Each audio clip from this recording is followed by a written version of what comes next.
कार्यकर्ताओं पर BJP booth अध्यक्ष को पीटने का संगीन आरोप लगा। बीजेपी के बूथ अध्यक्ष लोक सरकार में हमले को लेकर तनाव बढ़ गया है। लोकसभा जिस तरह से चुनाव इस वक्त चल रहे हैं उसमें यह हिंसा की खबर पश्चिम बंगाल से आ रही है। सिर में चोट गंभीर तौर पर लगी, जिसके बाद बीजेपी के बूथ अध्यक्ष को अस्पताल में भर्ती भी करवाया गया। इसी तरह बीजेपी और तृणमूल कांग्रेस कार्यकर्ताओं के बीच पथराव के बाद एक तृणमूल कांग्रेस कार्यकर्ता को भी सिर में गंभीर चोट आई। कूच बिहार के चांदमारी इलाके में ही जमकर पथराव हुआ। इसका एक वीडियो भी दरअसल सामने आया जिसमें दोनों तरफ से लोगों को पत्थर चलाते हुए देखा जा सकता है।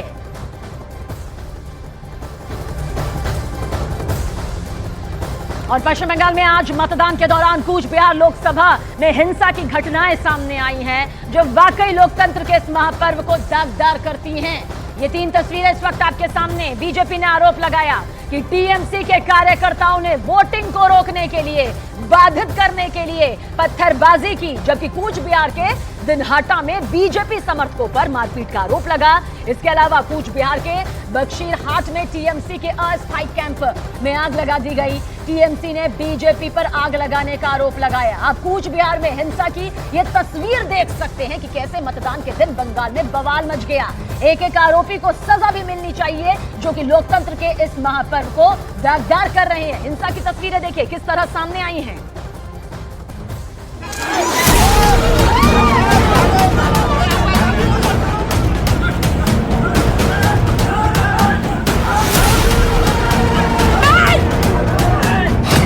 कहीं मारपीट, कहीं तोड़फोड़, कहीं आगजनी, कहीं अपहरण। पहले चरण की वोटिंग कूच बिहार में बवाल, जिसका डर था वही हुआ। कूच बिहार में मतदान क्या शुरू हुआ, मानो संग्राम छिड़ गया। शीतल कूची से आए इस वीडियो को टीएमसी की तरफ से शेयर किया गया है। पार्टी का दावा है कि बीजेपी कार्यकर्ताओं ने टीएमसी कार्यकर्ताओं के साथ जमकर मारपीट की। एक्स हैंडल पर वीडियो शेयर करते हुए टीएमसी ने आरोप लगाया। शीतल कूची में बूथ संख्या 286 पर बीजेपी की बर्बरता का शर्मनाक प्रदर्शन देखने को मिला। हमारे कार्यकर्ताओं पर हमला किया गया और उनके वोट के अधिकार में बाधा डाली गई। बीजेपी को हार का डर साफ दिखाई दे रहा है, जिसके चलते वो घिनौनी हरकतें कर रही है। ऐसी बर्बरता के बीच तथाकथित सतर्क केंद्रीय बल कहां है? आप कब तक अपने आकाओं की चापलूसी करते रहेंगे? कूच बिहार में छिड़ी इस सियासी हिंसा की तस्वीरें लगातार आ रही हैं। जो आरोप टीएमसी की तरफ से लगाया गया है, कुछ वैसे ही आरोप बीजेपी की तरफ से भी लगाए गए हैं। पार्टी की तरफ से जारी किए गए इस वीडियो में बीजेपी ने टीएमसी पर पत्थरबाजी का आरोप लगाया है। पार्टी का दावा है कि टीएमसी कार्यकर्ताओं की तरफ से वोटिंग को रोकने के लिए बीजेपी कार्यकर्ताओं पर पत्थर फेंके गए, जिसमें 2 लोग घायल भी हो गए। कूच बिहार के बूथ नंबर 226 से भी हिंसा की खबरें आ रही हैं।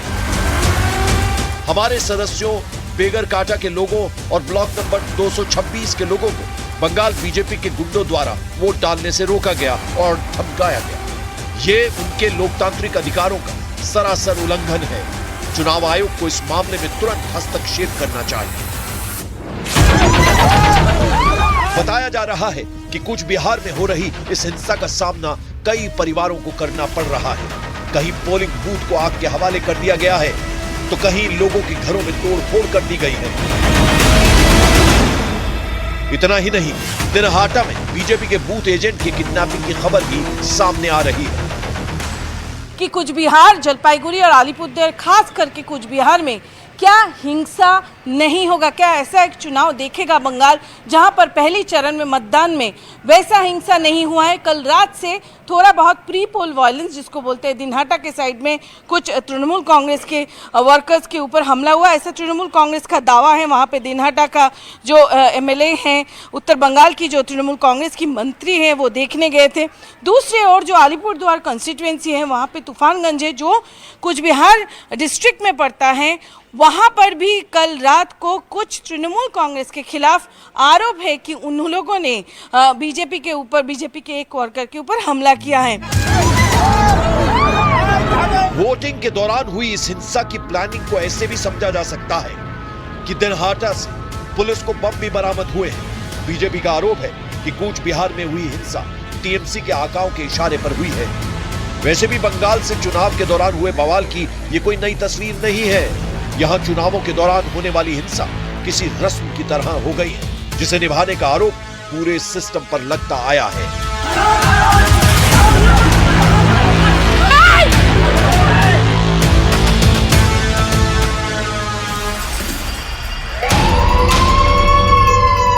इलेक्शन धमाका। आज एक और बड़ी तस्वीर बीजेपी के खेमे से सामने आई, जहां पर केंद्रीय गृह मंत्री अमित शाह ने गुजरात की राजधानी गांधीनगर लोकसभा सीट से नामांकन दाखिल किया और इस दौरान उनके साथ गुजरात के मुख्यमंत्री भूपेंद्र पटेल भी मौजूद थे। अमित शाह दरअसल दूसरी बार गांधीनगर लोकसभा सीट से चुनाव लड़ रहे हैं और ये लोकसभा सीट बीजेपी का गढ़ भी मानी जाती है। साल 2019 में अमित शाह इसी सीट से पहली बार लोकसभा चुनाव जीते थे, लोकसभा चुनाव पहुंचे थे। नामांकन के बाद गृह मंत्री अमित शाह ने कहा कि गांधीनगर से चुनाव लड़ना उनके लिए गौरव की बात है। अमित शाह ने यह भी कहा कि इस बार बीजेपी 400 पार का लक्ष्य लेकर आगे बढ़ रही है और पूरे देश का आशीर्वाद बीजेपी के साथ है। आज गुजरात के मुख्यमंत्री श्री भूपेंद्र भाई, मेरे साथी विधायक और मेरे दोनों इंचार्ज के साथ मैंने लोकसभा के लिए मेरा नामांकन गांधीनगर सीट से भरा है। मेरे लिए एक बड़ा गौरव का विषय है कि जिस सीट पर से इसी क्षेत्र का प्रतिनिधित्व श्रद्धेय अडवाणी जी ने किया, श्रद्धेय अटल जी ने किया, और जिस सीट पर स्वयं नरेंद्र मोदी जी मतदाता है, उस सीट को प्रतिनिधित्व करने का मौका मुझे भारतीय जनता पार्टी ने दिया है। मोदी के नारों के साथ भारतीय जनता पार्टी के कार्यकर्ताओं का स्वागत होता है। जन सैलाब का ये अभूतपूर्व आशीर्वाद और प्रेम नरेंद्र मोदी जी को प्राप्त हुआ है। हम सभी भारतीय जनता पार्टी के कार्यकर्ताओं के लिए ये बहुत बड़ी उपलब्धि और एक प्रकार से सिद्धि का अनुभव कराने वाली बात है। अपने परिवार का वोट करें और प्रचंड बहुमत के साथ हर जगह कमल को खिलाए और 400 पार का लक्ष्य जो भारतीय जनता पार्टी के कार्यकर्ताओं को मोदी जी ने दिया है, इसको सिद्ध करने में हमारी सफलता करें।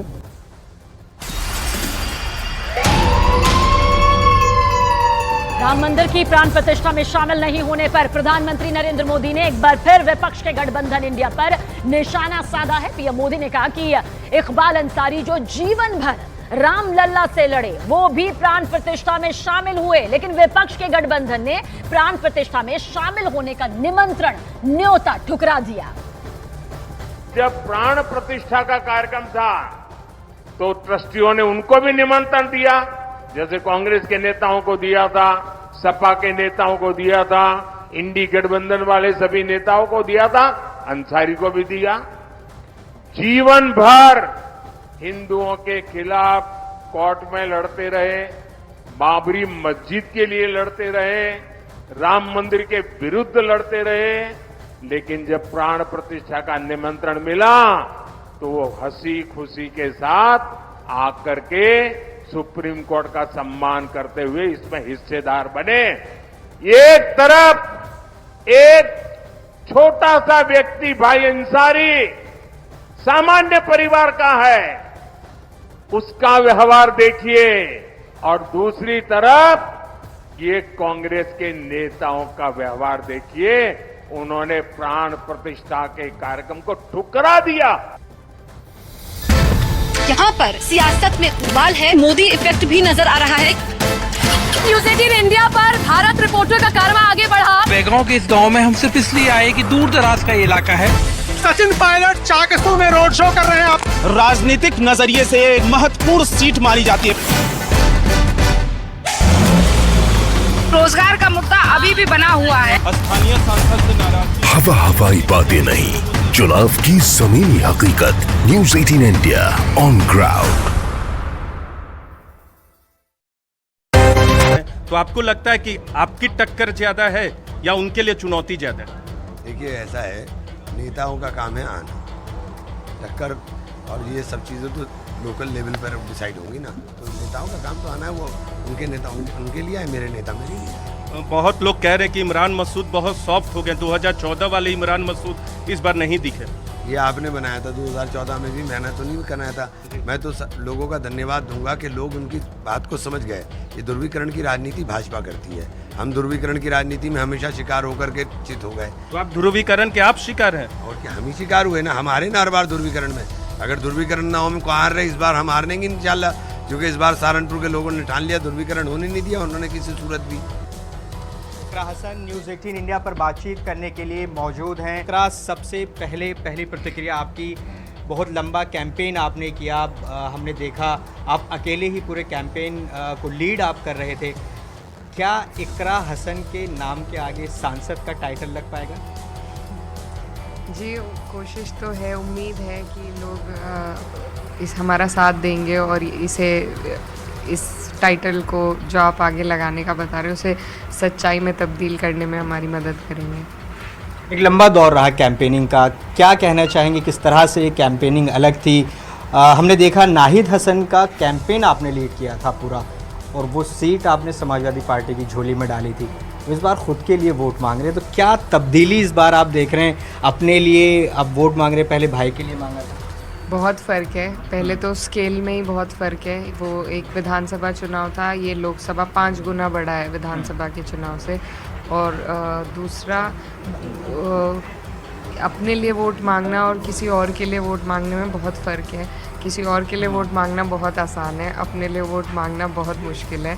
तो उस टाइम इतनी मुश्किल नहीं लग रहा था, और वो जो चुनाव था उसमें सभी बहुत चार्ज्ड अप थे और लोगों ने बहुत साथ दिया था उस चुनाव में।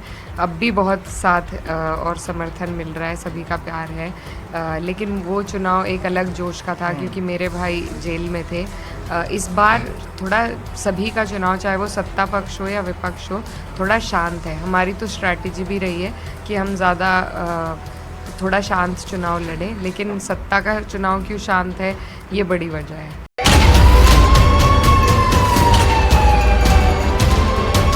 7 बजते ही देश ने 102 सीटों पर मतदान करना शुरू कर दिया है। लोकतंत्र का सबसे बड़ा महापर्व, उसकी शुरुआत आज विधिवत तरीके से हो गई है। नागपुर का ये मतदान केंद्र है जहां जब भी चुनाव होता है सबसे पहले मत का प्रयोग करते हैं मोहन भागवत। स्याही दिखा रहे हैं। देखिए हमारे साथ जितिन प्रसाद जी हैं। जो है बड़े बड़े चेहरे दिखते रहेंगे और हमें जाना होगा। चाय पानी बाद में, पहले मतदान। बीजेपी की एक लड़ाई खुलकर सामने आई। आपके साथी संगीत सोम और आप तो यहाँ पर केंद्रीय मंत्री हैं ही। इन्होंने जो गुलाबी रंग के सूट पहने, ये खास आज के दिन के लिए। उम्र कितना हो गया आपका? 80 पार कर गया। वोट देना जरूरी है। छिंदवाड़ा में है, कमलनाथ की तस्वीरें भी हम देख रहे हैं। आप अपनी जीत को लेकर कितने आश्वस्त हैं? राघव लखनपाल ने वोट दे दिया। राघव गढ़वाल के उम्मीदवार बीजेपी से अनिल बलूनी यहाँ पर मंदिर पहुंचे हैं।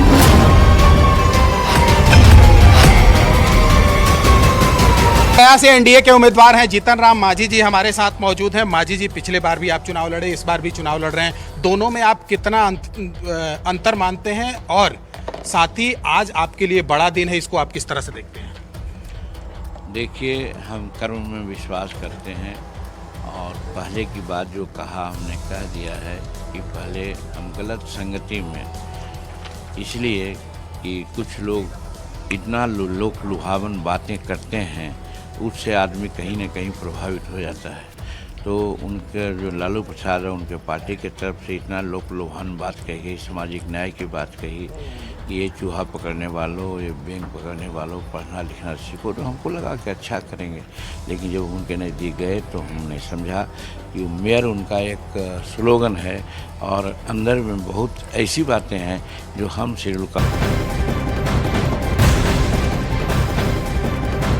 खबर अरविंद केजरीवाल से जुड़ी हुई। तिहाड़ जेल में बंद दिल्ली के मुख्यमंत्री अरविंद केजरीवाल के डाइट चार्ट पर घमासान मचा हुआ है। दिल्ली के राउज एवेन्यू कोर्ट में आज इस मामले में सुनवाई हुई और ईडी को कल रिप्लाई फाइल करने के लिए भी कहा गया है। ईडी के साथ जेल अथॉरिटी को भी जवाब देने के लिए कोर्ट ने कहा है। सोमवार तक के लिए फैसला सुरक्षित रखा गया है और आज जेल अथॉरिटी ने कहा कि जेल मैनुअल के अनुसार घर का बना खाना कैदी को नहीं दिया जा सकता है। जेल अथॉरिटी ने कहा जब केजरीवाल को जेल में लाया गया था तो वो पहले इंसुलिन ले रहे थे, लेकिन बाद में खुद बंद कर दिया था। और जेल अथॉरिटी ने यह भी कहा कि केजरीवाल को डाइट को फॉलो करना चाहिए, इंसुलिन की कोई जरूरत नहीं है। दरअसल अगर वो इंसुलिन लेंगे तो शुगर लेवल काफी कम हो जाएगा।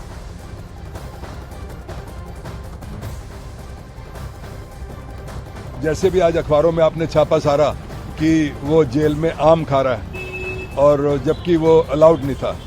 48 बार जेल के अंदर इनका खाना गया सुबह शाम, उनमें 3 बार जो है एक छोटे कंटेनर में आम गया और ये भी पता नहीं कि खाया ही नहीं खाया, क्योंकि काफ़ी फूड जो बच जाता है वो वापस चला जाता है। और इनका कहना है कि जानबूझ के ये आम खा रहा था ताकि ब्लड शुगर बढ़े और ये बेल का ग्राउंड बने।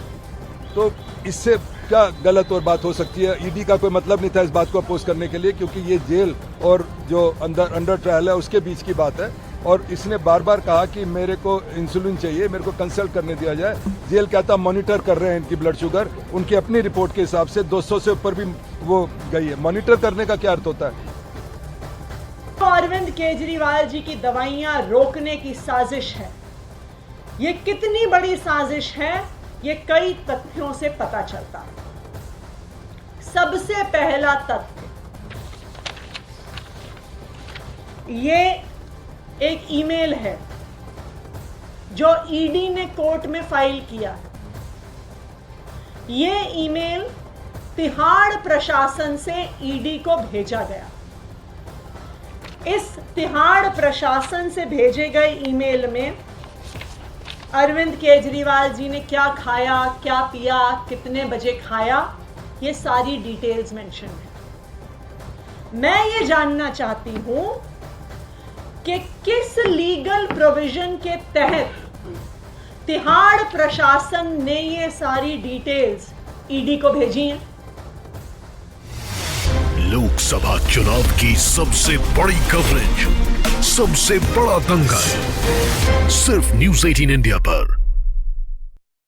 गुरुजी, हम पिछड़े के विरोधी उनका चयन है, इसलिए उनके साथ हमने छोड़ा। और उस समय हम चुनाव हार गए तो हमको अच्छा लगा कि हार गए, नहीं तो फिर उनके साथ रह के उनके गलत कामों का ही हम समर्थन करते, वो उचित नहीं होता। और आज जब एनडीए में हम लोग हैं तो बहुत मैंने अपने को इतना सुखद स्थिति में पा रहे हैं, उसका कोई हिसाब नहीं। रही बात कि आज बड़ा दिन है कि छोटा दिन है, ये कभी नहीं हम सोचते हैं। हमारे लिए सब दिन बड़ा होता है, सब दिन निर्णायक होता है। हम कर्म में विश्वास करते हैं, हमने कर्म किया और देखिए आज हम बैठे हुए हैं स्थिर से। सब लोग आज घूम रहा होगा इधर उधर, और हम आज नहीं सब दिन यही करते हैं कि हम अपने चुनाव जब होता है तो हम घर पर बैठते हैं, कोई बूथ पर नहीं जाते हैं। प्रधानमंत्री यहाँ पर आए थे, उन्होंने ये कहा कि हम चुनाव लड़ रहे हैं, मांझी जी तो सिर्फ हमारे सिंबल के तौर पे हैं। एकदम ठीक उन्होंने कहा कि आज 400 पार करने का जो इरादा है और नारा दिया है, हम लोग सब कोई करें। कल देखिए, कल हम औरंगाबाद गए थे अपना चुनाव छोड़ करके अपने क्षेत्र में, यही हमने कहा, जिस बात की चर्चा की कि आप लोगों को ये जानना चाहिए कि अगर सुशील बाबू से कहीं कुछ है तो छोटा मुद्दा के लिए बड़ा मुद्दा को नहीं बर्बाद करना चाहिए। और ये नरेंद्र मोदी जी का मामला है, हम लोगों का उसमें कुछ भी नहीं है। इसलिए सब नरेंद्र मोदी जी का नाम पर वोट दीजिए ताकि हमारा भारत आगे बढ़ सके। जी से जो सीटें जीतने वाले हैं जी, और भारतीय जनता पार्टी जी बहुत ही अपने प्रदर्शन को और अच्छा करके सर प्रदर्शन कर रहे हैं जी। पूरे देश में अगर हम माहौल देखें बीजेपी को लेकर और 400 पार का जो नारा प्रधानमंत्री ने दिया है उसको लेकर क्या कहना चाहेंगे सर? ऐसा कि प्रधानमंत्री जी ने जो कह दिया है, देश की जनता उनका भी अनुसरण करती है जी, और हम लोगों के लिए तो ब्रह्म वाक्य है जी। अगर उन्होंने एक नारा दिया 400 पार, तो हमारे लिए तो ये इसको पूरा करना हमारे लिए ये एकदम कमिटमेंट है। और पूरे देश के तय कर लिया जी, हम पूरे प्रचार के दौरान जहाँ गए जी, हमको देखते ही लोग कहते थे अब की बार 400 पार जी।